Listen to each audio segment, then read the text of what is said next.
दिल्ली में एक बार फिर से बम की धमकी दी गई है। द्वारका और नोएडा स्थित Delhi public school, Mother Mary और संस्कृति स्कूल में बम की धमकी मिली है। इसके अलावा बसंत कुंज स्थित डीपीएस और साकेत के एएमटी में भी बम की धमकी दी गई है। वहीं द्वारका और अशोक विहार स्थित प्रूडेंस स्कूल में भी धमकी मिली है। यह धमकी स्कूल को एक ईमेल के जरिए दी गई है। दिल्ली पुलिस स्कूल में तलाशी ले रही है। अब तक कोई संदिग्ध सामान नहीं मिला है।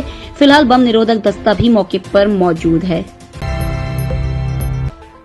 भारत में लोकसभा चुनाव 2024 की शुरुआत हो चुकी है। 19 अप्रैल और 26 अप्रैल 2024 को लोकसभा चुनाव के पहले और दूसरे चरण का मतदान संपन्न हो चुका है। दूसरे चरण के चुनाव समाप्ति के होने के करीब 4 दिन बाद अब चुनाव आयोग ने दोनों फेज के चुनाव में वोटिंग का सटीक डाटा शेयर किया है। चुनाव आयोग की ओर से दिए गए आंकड़ों में वोटिंग प्रतिशत में बढ़ोतरी भी देखी गई है। पहले भी बताया गया था कि आखिरी आंकड़े आने तक वोटिंग प्रतिशत में इजाफा देखने को मिल सकता है। श्री राम जन्मभूमि तीर्थ क्षेत्र के महासचिव चंपत राय ने राष्ट्रपति द्रौपदी मुर्मू को रामलला की प्राण प्रतिष्ठा समारोह में आमंत्रित नहीं किए जाने संबंधी कांग्रेस नेता राहुल गांधी के बयान पर प्रतिक्रिया दी है। चंपत राय ने कहा, राहुल गांधी ने गुजरात में किसी सभा में कहा, अयोध्या में रामलला की प्राण प्रतिष्ठा के अवसर पर राष्ट्रपति द्रौपदी मुर्मू को आदिवासी होने के कारण नहीं बुलाया गया। हमें राहुल गांधी के इस वाक्य पर गंभीर आपत्ति है। ये असत्य, निराधार है और भ्रामक है। भारतीय आयुर्विज्ञान अनुसंधान परिषद के पूर्व वैज्ञानिक डॉक्टर रमन गंगाखेड़कर ने कहा कि कोरोना वायरस वैक्सीन लेने वाले 10 लाख में से केवल 7 से 8 लोगों को थ्रोम्बोसाइटोपेनिया सिंड्रोम नाम की बीमारी होने का खतरा होता है। वैक्सीन से होने वाले साइड इफेक्ट के लक्षण कोरोना वैक्सीन लगने के 6 महीने के भीतर ही दिख जाते हैं। बीजेपी पर हमला करते हुए तेजस्वी यादव ने कहा, हम तो बोल रहे हैं बीजेपी के लोगों ने यह नारा लगाया था बेटी बचाओ बेटी पढ़ाओ, लेकिन ठीक विपरीत उसका काम कर रही है।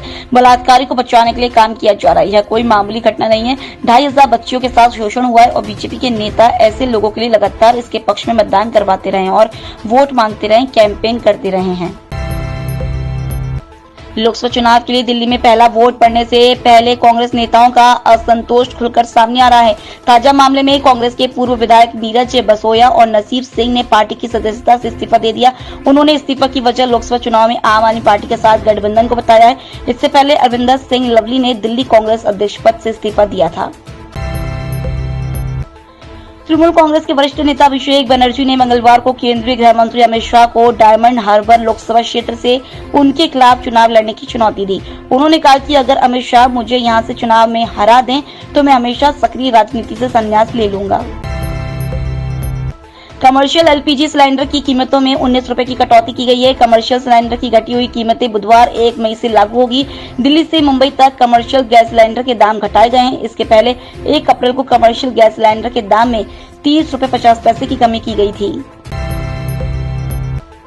लखनऊ सुपर जायंट्स ने मुंबई इंडियंस को 4 विकेट से हरा दिया है। मार्कस स्टोइनिस ने 62 रन की गेम चेंजिंग पारी खेलकर एलएसजी की जीत में अहम योगदान दिया है। मुंबई इंडियंस ने पहले खेलते हुए 144 रन का स्कोर खड़ा किया था।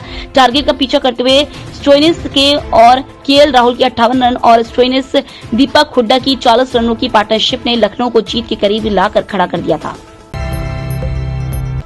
खालिस्तानी आतंकवादी गुरपतवंत सिंह पन्नू मामले में अमेरिकी मीडिया वॉशिंगटन पोस्ट के आरोप के बाद दोनों देशों के बीच सवाल जवाब का दौर जारी है।